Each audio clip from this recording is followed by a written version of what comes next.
आज की वीडियो का हमारा टॉपिक है फर्म का अल्पकालीन संतुलन। पूर्ण प्रतियोगिता बाजार की अवस्था में फर्म का अल्पकालीन संतुलन कैसे होता है, फर्म अल्पकाल में किस प्रकार संतुलन में होती है। तो अल्पकाल में एक प्रतियोगी फर्म का प्लांट स्थिर होता है, क्योंकि जो परिवर्तनशील साधन है अल्पकाल में केवल उन्हीं में परिवर्तन करके उत्पादन में परिवर्तन किया जा सकता है, और कुछ साधन है जो वो स्थिर होते हैं। जैसे फर्म है अल्पकालीन अल्पकाल में फर्म है जो उसका प्लांट स्थिर होता है, वह केवल परिवर्तनशील साधनों में परिवर्तन करके उत्पादन में इस प्रकार का परिवर्तन करने का प्रयत्न करते हैं, जो है परिवर्तनशील साधनों में परिवर्तन करके उत्पादन में इस प्रकार परिवर्तन करने का प्रयास करते हैं कि उसको लाभ अधिकतम प्राप्त हो तथा हानि न्यूनतम हो जाए। यदि हानि न्यूनतम होगी तो इसका अर्थ है कि जो उत्पादक है उसको लाभ अधिकतम प्राप्त हो गए हैं, तो वो इस प्रकार से उत्पादन के साधनों में परिवर्तन करने की कोशिश करते हैं कि उनको लाभ अधिकतम प्राप्त हो तथा हानि उनकी न्यूनतम हो जाए। इस उद्देश्य की प्राप्ति करने के लिए फर्म निम्नलिखित दो विधियों में से किसी एक विधि का प्रयोग कर सकती है। अल्पकाल में जो फर्म के संतुलन की दो विधियां होती हैं, उसमें से किसी एक विधि का प्रयोग करके फर्म अपने जो है लाभ को अधिकतम या हानि को न्यूनतम कर सकती है। सबसे पहले हम देखेंगे कुल आगम तथा कुल लागत विधि। सबसे पहली विधि है कुल लागत तथा कुल आगम विधि।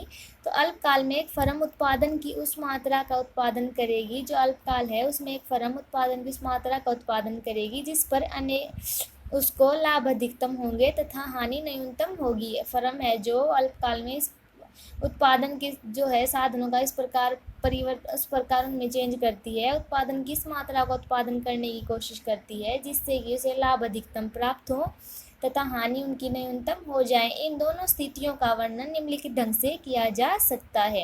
ये जो दोनों स्थितियां हैं उनका जो निम्नलिखित ढंग से उनका वर्णन किया जा सकता है। तो कैसे उनका वर्णन किया जा सकता है ये हम आज की वीडियो में देखेंगे। सबसे पहले है अधिकतम लाभ। एक फर्म संतुलन की स्थिति में उस समय होती है जब उसे अधिकतम लाभ प्राप्त हो रहे हैं। एक फर्म के कुल लाभ का अनुमान कुल आगम में से कुल लागत को घटाकर लगाया जा सकता है। आगम का क्या अर्थ है? आय। तो हमारी जो कुल आय है उसमें से यदि हम कुल जो लागत हमारी हुई है उसको घटा देते हैं तो हमें पता चल सकता है हमें आय कितनी प्राप्त हुई है या फिर हमें कितने लाभ प्राप्त हुए हैं।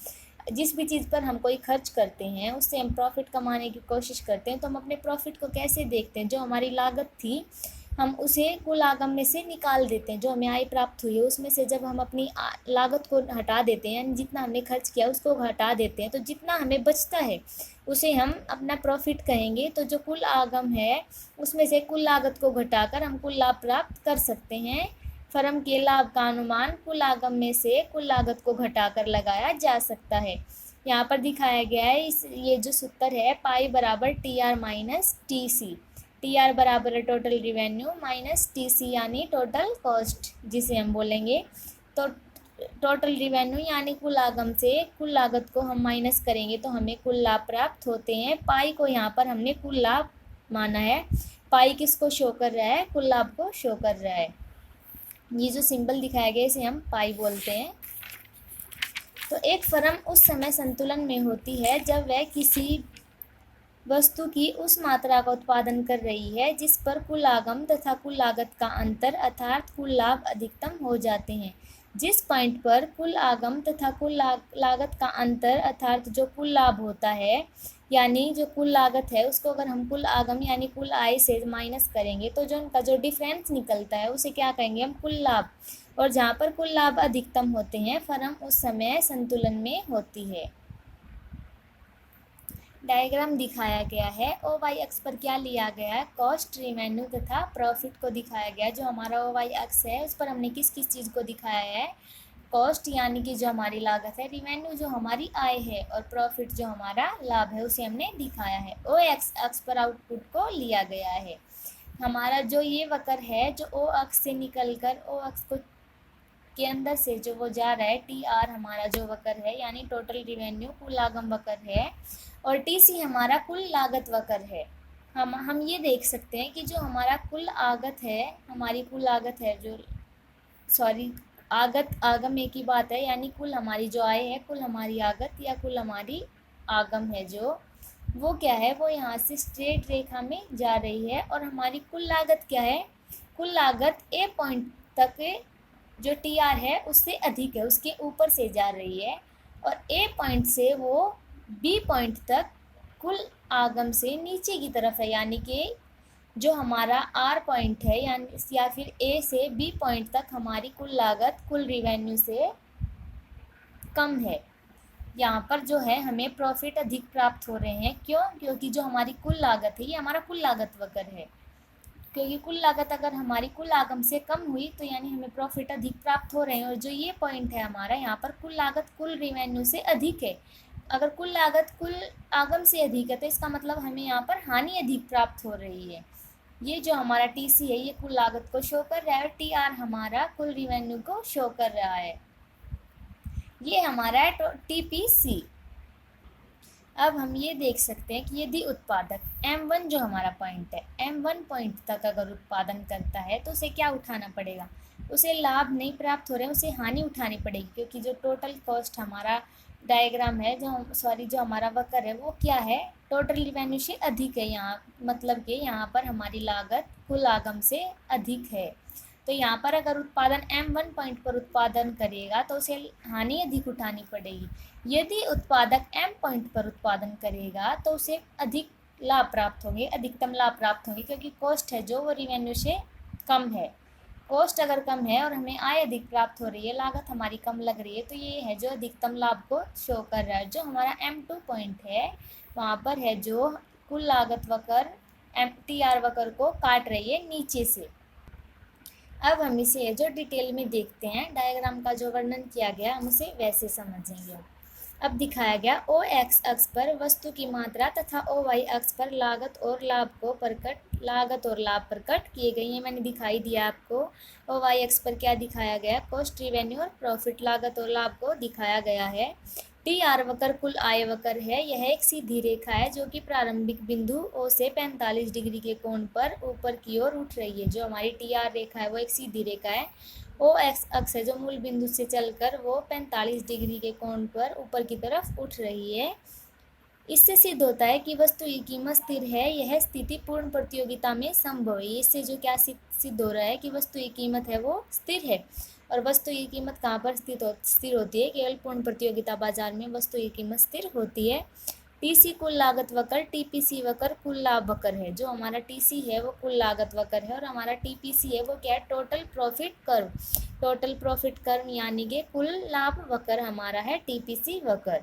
अब क्या दिखाया गया? जब फर्म ओ एम से कम उत्पादन करती है तो उसे हानि उठानी पड़ती है, क्योंकि ओ से M1 तक टीसी वक्र TR वक्र को के ऊपर है। यदि अब दिखाया गया यदि फर्म ओ M1 पर उत्पादन करती है, ओ M1 तक यहाँ पर यदि उत्पादन करती है तो उसे यहाँ पर हानि उठानी पड़ेगी, क्योंकि जो हमारा TC वक्र है वो TR वक्र से ऊपर है। यदि TC ऊपर है तो लागत अधिक है, और यदि TC वक्र जो है नीचे है वो TR के, तो क्या है? अधिकतम लाभ प्राप्त हो रहे हैं, लागत कम प्राप्त हो रही है। तो यदि उत्पादक ओ M पॉइंट तक उत्पादन करेगा तो क्या होगा? हानि अधिक उठानी पड़ेगी, लाभ कम प्राप्त होंगे, लाभ प्राप्ति नहीं होंगे यदि हानि अधिक हो जाएगी तो यहाँ पर टीसी वक्र है जो टीआर वक्र से ऊपर है। क्या बता रहा है कि यहाँ पर जो उत्पादक है उसको हानि उठानी पड़ेगी।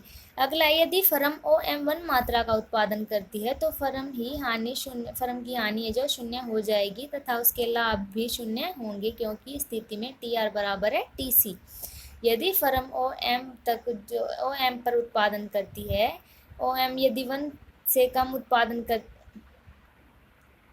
जो फर्म है यदि वो OM1 मात्रा का से है जो उसका उत्पादन करती है तो फर्म की हानि शून्य हो जाएगी तथा कुल लाभ भी शून्य हो जाएंगे। ये जो OM1 है हमारा, यदि OM1 यानी ए पॉइंट तक उत्पादक उत्पादन करता है तो उसकी जो कुल आय और जो वो है रिवेन्यू है उसका कुल लागत और कुल रिवेन्यू यानी कि कुल टोटल कॉस्ट और टोटल रिवेन्यू, अगर वो ए पॉइंट तक यानी M1 पॉइंट तक OM1 पॉइंट तक उत्पादन करते हैं तो उनका जो ए पॉइंट है अगर वो इस पॉइंट तक उत्पादन करते तो क्या होगा? कुल लागत और कुल आय शून्य हो जाएंगी, क्योंकि यहाँ पर जो TR है और TC एक दूसरे के बराबर हैं। यहाँ पर हम देख सकते हैं ए पॉइंट पर टोटल रिवेन्यू और टोटल कॉस्ट बराबर हैं।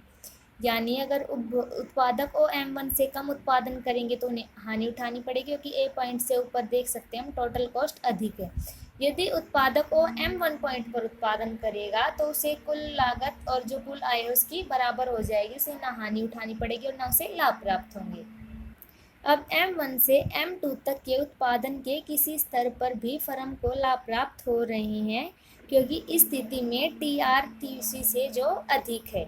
अब हम ये देखेंगे डायग्राम है जो हमारा, उसमें M1 से M2 पॉइंट तक देखेंगे हम, जो हमारा M1 पॉइंट है और हमारा M2 पॉइंट है। यहाँ तक उपभोग उत्पादक है जो वो किसी भी स्थिति में कहीं पर भी उत्पादन कर सकता है, क्योंकि M1 से M2 तक है जो कुल लागत है कुल आगम से कम है। TC हमारा जो वक्र है वो TR वक्र से नीचे है, यानी हमारी कॉस्ट है जो वो आय से कम है। तो इस स्थिति जो है उत्पादक M1 से M2 तक किसी भी पॉइंट पर उत्पादन कर सकता है। यहाँ पर टोटल रिवेन्यू टोटल कॉस्ट से अधिक है, तो फर्म को लाभ प्राप्त हो रहे हैं, क्योंकि इस स्थिति में TR जो बड़ी है TC से, अतः B के बाद TC वक्र TR वक्र से ऊपर है, तब फर्म OM मात्रा का उत्पादन कर रही है। तो TR तथा TC का अंतर है जो RS है। जो हमारा TR है और TC है उनके बीच का जो डिफरेंस है वो क्या है, TR है। ये जो पॉइंट है ये अधिकतम लाभ को शो कर रहा है, क्योंकि सबसे अधिक अंतर है जो कुल लागत और कुल आगम में सबसे अधिक अंतर इस पॉइंट पर है। जो RS हमारा पॉइंट है वो अधिकतम लाभ को प्रकट कर रहा है। TPC वक्र से ज्ञात होता है कि उत्पादन की OM मात्रा पर फर्म को अधिकतम लाभ प्राप्त हो रहे हैं, क्योंकि उत्पादन की OM मात्रा के पश्चात TPC वक्र की नीचे की ओर गिरने लगती है। अब ये क्या शो कर रहा है कि जो हमारा TPC वक्र है उससे क्या ज्ञात हो रहा है, उत्पादन की OM मात्रा पर फर्म को अधिकतम लाभ प्राप्त हो रहे हैं। उत्पादन की जो OM मात्रा है ये हम देख सकते हैं, उत्पादक को OM मात्रा पर अधिकतम लाभ प्राप्त हो रहे हैं। क्यों? क्योंकि जो OM मात्रा है उसके बाद जो हमारा TPC वक्र है वो गिरना शुरू कर रहा है। जो हमारा OM हमारी मात्रा है अगर हम देखें तो उसके बाद जो हमारा TPC वक्र है वो गिरना शुरू कर रहा है, यानी उत्पादक को किस पॉइंट पर अधिकतम लाभ प्राप्त हो रहे हैं, उत्पादक को OM मात्रा पर अधिकतम लाभ प्राप्त हो रहे हैं। यदि OM मात्रा का उत्पादक उत्पादन करेगा तो उसे अधिकतम लाभ प्राप्त हो रहे हैं, अतः इस मात्रा का उत्पादन करने पर फर्म संतुलन की स्थिति में होगी। यदि उत्पादक है जो वो इस पॉइंट पर उत्पादन करेगा, यानी OM पॉइंट पर उत्पादन करेगा, तो फर्म संतुलन की स्थिति में होगी। रिपीट अगेन, मैं आपको दोबारा थोड़ा समझा देती हूँ एक बार। यदि उत्पादक OM1 पॉइंट से कम मात्रा में उत्पादन करेगा तो उसकी लागत अधिक और आय कम होगी। यदि उत्पादक M मात्रा पर उत्पादन करेगा तो उसे कोई प्रॉफिट प्राप्त नहीं होगा, क्योंकि कॉस्ट और आय दोनों एक दूसरे के बराबर हैं। यदि उत्पादक M2 पॉइंट पर उत्पादन करेगा तो जो कॉस्ट है वो ऊपर की तरफ होती जा रही है, तो उत्पादक किस पॉइंट पर संतुलन में होगा, उत्पादक OM पॉइंट पर संतुलन में होगा, क्योंकि यहाँ पर कॉस्ट है जो रिवेन्यू से बहुत ही कम है। टोटल रिवेन्यू को जो हमारा वक्र है TR वक्र को नीचे से काट रहा है। इसका क्या अर्थ है कि कॉस्ट है जो हमारी रिवेन्यू से कम है, हमें आय अधिक प्राप्त हो रही है, हमारी लागत कम खर्च हो रही है। तो यहाँ पर जो OM पॉइंट है हमारा उस पर उत्पादक संतुलन में होगा, फर्म हमारी संतुलन में होगी। पूर्ण प्रतियोगिता में हमारी OM पॉइंट पर फर्म जो है संतुलन में होगी। अगला हम कैसे देख सकते हैं, न्यूनतम हानि। पहला क्या था, अधिकतम लाभ या फिर न्यूनतम हानि, दोनों स्थिति में फर्म संतुलन में होगी पूर्ण प्रतियोगिता बाजार में। OYX पर कॉस्ट लॉस्ट और जो रिवेन्यू को लिया गया है, यानी हानि, लागत और आय को दर्शाया गया है। OX अक्ष पर आउटपुट को लिया गया। TR जो हमारा मूल बिंदु से शुरू हो रहा है, सीधी रेखा हमारा TR है। मूल बिंदु से ऊपर जो शुरू हो रहा है, मूल बिंदु से ही शुरू है, वो है हमारी TVC यानी टोटल वेरिएबल कॉस्ट, परिवर्तनशील लागत। और उससे जो के पॉइंट पर हमारा शुरू हो रहा है वो वक्र है हमारा TC, टोटल कॉस्ट वक्र है। ये क्या शो कर रहा है, देखिए अब हम देखेंगे। चित्र में न्यूनतम हानि की स्थिति को प्रकट किया गया है। TC वक्र कुल लागत वक्र है, जो हमारा TC वक्र है वो क्या है, कुल लागत वक्र है। VC परिवर्तनशील लागत वक्र है। TR कुल लागत वक्र है तथा TR वक्र VC यानी वेरिएबल कॉस्ट। तो VC वक्र को बिंदु B पर छू रही है, जो हमारी TC है वो बिंदु TVC को किस पॉइंट पर छू रही है, B पॉइंट पर छू रही है। हमारी TVC क्या है, B पॉइंट पर छू रही है।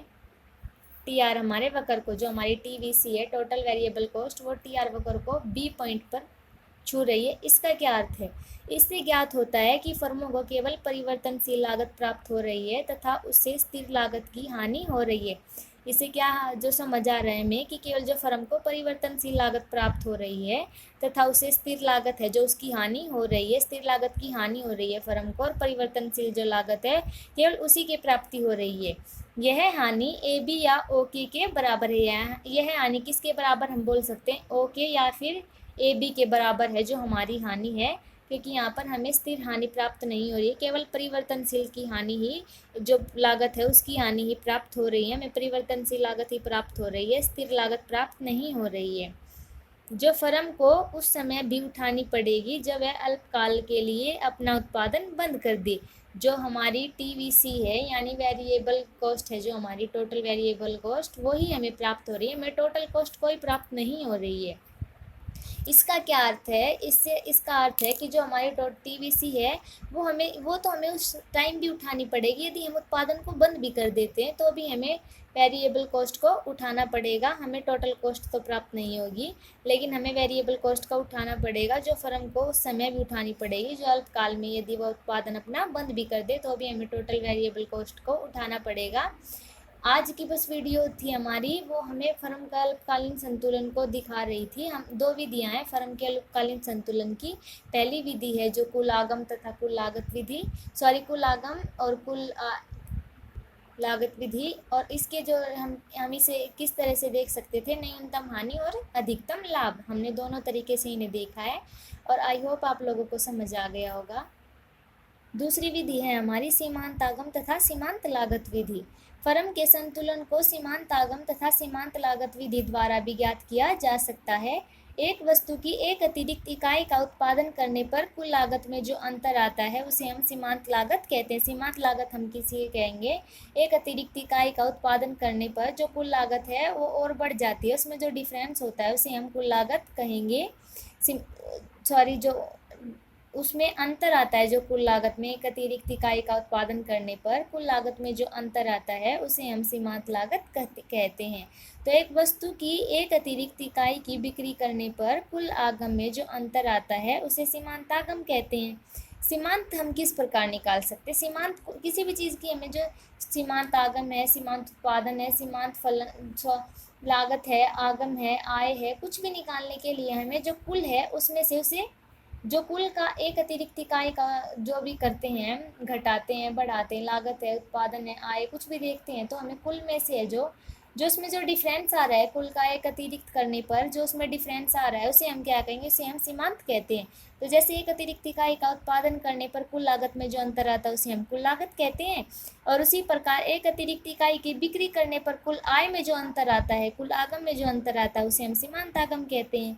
तो एक फर्म अधिकतम लाभ की स्थिति को प्राप्त करने के लिए सीमांत आगम तथा सीमांत लागत की तुलना करती है। यदि फर्म को अपना जो अधिकतम लाभ देखनी है, हमारे लाभ क्या है, तो वो क्या करेगी? सीमांत आगम तथा सीमांत लागत का जो बीच का डिफरेंस है उनकी तुलना करती है, एक दूसरे की तुलना करके ही अधिकतम लाभ को देखा जा सकता है, उसकी स्थिति को प्राप्त किया जा सकता है।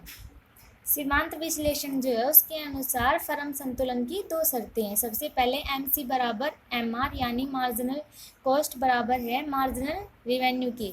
सीमांत लागत और सीमांत आगम बराबर होने चाहिए। दूसरी शर्त क्या है? MC MR वक्र को नीचे से काटे तथा MC का ढलान धनात्मक हो। लाभ को अधिकतम कर के लिए इन दोनों शर्तों का पूरा होना आवश्यक है। यदि जो फलन है, हमारा फर्म का संतुलन है, उसमें MC बराबर MR हो और MC MR वक्र को नीचे से काटे तो अधिकतम लाभ हमें प्राप्त होंगे, और अधिकतम लाभ प्राप्त करने के लिए इन दोनों शर्तों का पूरा होना आवश्यक है, तभी फर्म संतुलन में होगा सीमांत विश्लेषण के अनुसार। अब डायग्राम में क्या दिखाया गया? OX अक्ष पर क्या आउटपुट को लिया गया और OY अक्ष पर रेवेन्यू और कॉस्ट को दर्शाया गया है। हमारा MC वक्र है टोटल कॉस्ट, मार्जिनल कॉस्ट है हमारी MC वक्र को शो कर रहा है। अब डायग्राम हमारा हमें क्या दिखा रहा है देखेंगे हम। चित्र में PP रेखा औसत आगम वक्र अर्थात कीमत AR तथा सीमांत आगम MR को प्रकट कर रही है। जो हमारी PP रेखा है वो क्या दिखा रही है? औसत आगम वक्र या फिर कीमत को हम मान सकते हैं। जो हमारी PP रेखा है वो औसत आगम वक्र को शो कर रही है और कीमत को शो कर रही है, और MR हमारी सीमांत है जो आगम को शो कर रही है। मार्जिनल रिवेन्यू को। चित्र से ज्ञात होता है कि सीमांत लागत वक्र सीमांत आगम वक्र पीपी को दो बिंदु ए तथा ई पर काट रही है। हमारी जो सीमांत लागत वक्र है वो सीमांत आगम वक्र को क्या कर रही है, दो बिंदु पी पॉइंट और ई पॉइंट दोनों पॉइंटों पर काट रही है और नीचे से काट रही है। हमारे ई पॉइंट पर जो मार्जिनल कॉस्ट है वो नीचे से काट रही है हमारे एम आर को,